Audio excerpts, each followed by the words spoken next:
पुजारी अभी भी मुखिया के घर पर ही मौजूद था। जब निशिर मोलू की आवाज आना बंद हो गई तो सभी लोग एक एक करके घर से बाहर निकले। मुखिया और ठाकुराइन भी पुजारी के साथ घर से बाहर निकल आए। मुखिया जी, अब हमें तांत्रिक बाबा को खबर कर देनी चाहिए।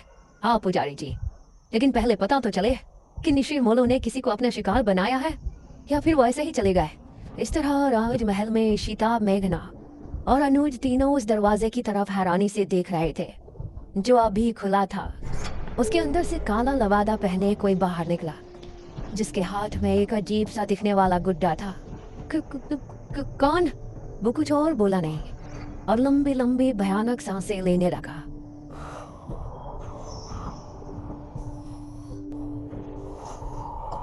उसकी भयानक सांसों को सुनकर ये तीनों डर गए और तभी वो तेज रफ्तार से इनकी तरफ भागा। भागो जल्दी, महल से बाहर निकलो। इन तीनों का दिल दहल उठा और ये खिड़की की तरफ भागे। जल्दी करो। वो अभी भी इनके पीछे ही था। अनुज ने पहले ईशिता और फिर मेघना को बाहर निकाला। वो अनुज तक पहुंचने ही वाला था कि तभी अनुज भी खिड़की से कूद गया। क्या था वो? चलो अब घर चलते हैं, 2 बज रहे हैं, कहीं पिताजी या माँ जाग ना जाए। ये तीनों अब गाँव की तरफ रवाना हो गए। माँ और पिताजी को इस बारे में बिल्कुल नहीं बताना, ठीक है? अरे हम क्यों बताएंगे पहला? जैसे ही ये तीनों गांव पहुंचे तो बाहर ही पुजारी और बहुत से लोग खड़े थे। अनुज, तुम यहाँ? हमें तो लगा कि तुम तीनों अपने अपने कमरे में सो रहे हो। इतनी रात में तुम तीनों कहाँ से आ रहे हो? वो पिताजी। मुखिया ने मेघना और ईशिता की तरफ देखा। तुम दोनों कहाँ गई थी अनुज के साथ? जी माफ कर दीजिए अंकल, हम दोनों का घूमने का मन हो रहा था। तो दिन में घूमने चले जाते, रात में बिना बताए जाने की क्या जरूरत थी? माफ कीजिए पिताजी, मैं ही इन दोनों को ले गया था। लेकिन आप सब लोग यहाँ बाहर इकट्ठा होकर क्या कर रहे हैं? अनुज ने बात को बदलते हुए कहा। आज गांव में निशिर मोलू आए थे, सभी उनकी आवाज सुनकर ही खौफ में थे। क्या निशिर मोलू? ये निशिर मोलू कौन है? 4 कथाई लबादे वाले शख्स जो अपने कंधों पर एक ताबूत उठाए रात के समय गांव में घूमते हैं। उनकी आंखें लाल चमक रही होती हैं। रात के समय गांव में घूमते हैं। उस समय अगर वो किसी को देख लेते हैं या कोई उन्हें एक बार देख लेता है तो वो उसे अपने साथ ले जाते हैं। सभी गांव के लोग तो अपने अपने घरों में थे, लेकिन वो लोग संपत और कप्ता को ले गए। वो बाहर ही जुआ खेल रहे थे। अनुज, ईशिता और मेघना तीनों ही ये सुनकर चौंक पड़े। पिताजी, लेकिन इससे पहले तो ऐसा गांव में कुछ भी नहीं हुआ, न ही आपने मुझे कभी इसके बारे में बताया। ये 400 साल पहले की बात है बेटा, हमारे महाराज के समय की बात। लेकिन उस समय किसी तरह उनको रोक दिया गया था।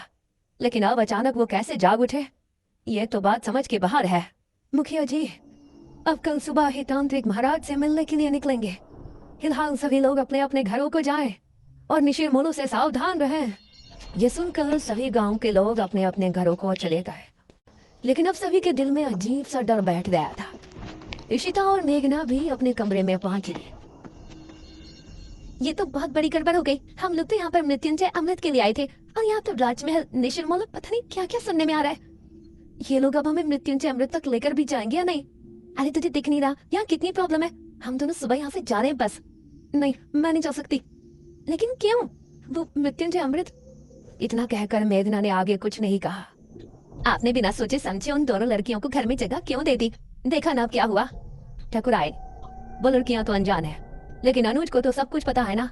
वो उनको लेकर रात में निकल गया, इसमें हम उनको दोषी नहीं ठहरा सकते। उनको लेकर जाने वाला तो हमारा ही बेटा है ना। कुछ ही देर में सभी एक एक करके सो गए।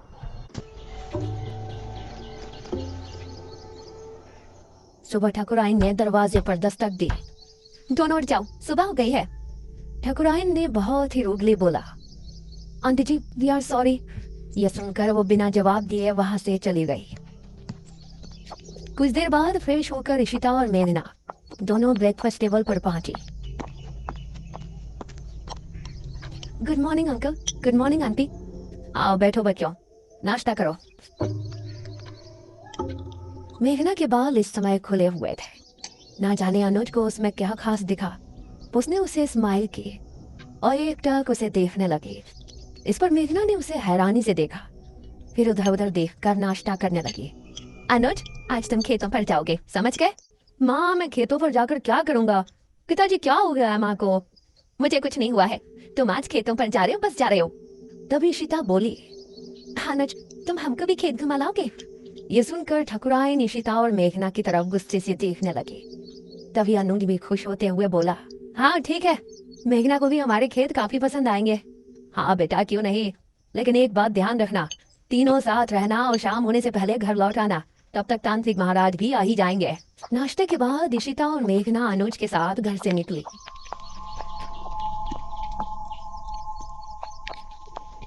तुम अंकल आंटी के सामने मुझे ऐसे क्यों घूर रहे थे? तुम सच में शहर से ही हो ना? क्यों, कोई शक है? शहर की लड़की होती तो अब तक समझ जाती कि मैं उस पर लाइन मार रहा हूँ। हाँ वो मतलब स्लिप हो रहा हूँ। अनुज, उसे ऐसे मजाक बिल्कुल पसंद नहीं।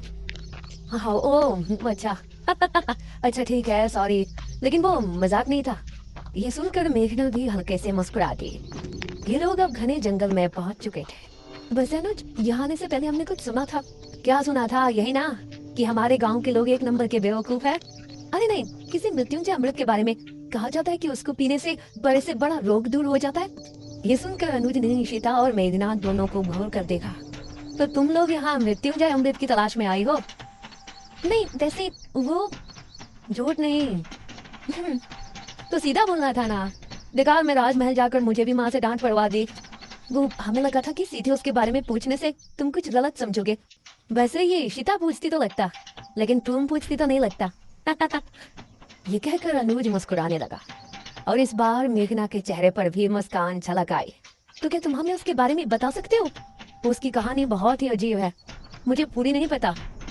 तो बताओ ना, मुझे सुनना है, जितनी पता है उतनी बता दो। ये बात मुझे दादाजी ने बताई थी। सन 1600 में एक बहुत बड़ी महामारी फैली थी। जवान बूढ़े सभी की तबीयत बिगड़ती और फिर कुछ ही दिनों में उनकी मौत हो जाती। उस समय जो राजा था उसे इसकी बहुत चिंता सता रही थी और राजा की चिंता देखकर उनकी बेटी राजकुमारी बहुत चिंता में थी। जब ठीक 4 साल उस महामारी को गुजर गए तो राजकुमारी रहस्यमय तरीके से गायब हो गई। गायब? वो कैसे? वो कहीं चली गई थी। राजा ने उन्हें बहुत ढूंढा लेकिन वो कहीं नहीं मिली। उसके बाद ठीक 1 साल 1 महीने बाद राजकुमारी लौटी और अपने साथ वो एक बीज लेकर आई थी। महाराज ने उनसे सवाल किया कि कहाँ थी, तो उसने कोई जवाब नहीं दिया। उसके बाद उस बीज को बोया गया और उससे ये बरगद का पेड़ उगा और इस बरगद के पेड़ से ये मृत्युंजय अमृत, इसको पीने से राज्य में आई महामारी खत्म हो गई। लेकिन कुछ समय बाद ही राज्य पर बहुत बड़ा संकट आया। कैसा संकट? और ये निशर्मा लोग जिसके बारे में गांव के लोग बातें कर रहे हैं, उनकी क्या कहानी है? उसका तो मुझे भी नहीं पता। फिलहाल तुम वो देखो। उसने सामने की तरफ उंगली पॉइंट की। कुछ ही दूर पर सामने था एक हरा भरा बरगद का पेड़। उसे देखते ही मेघना हैरान रह गई। यह वही पेड़ था जो उसे सपने में दिखाई देता था और अब उसका वो सवाल और भी गहरा हो गया था।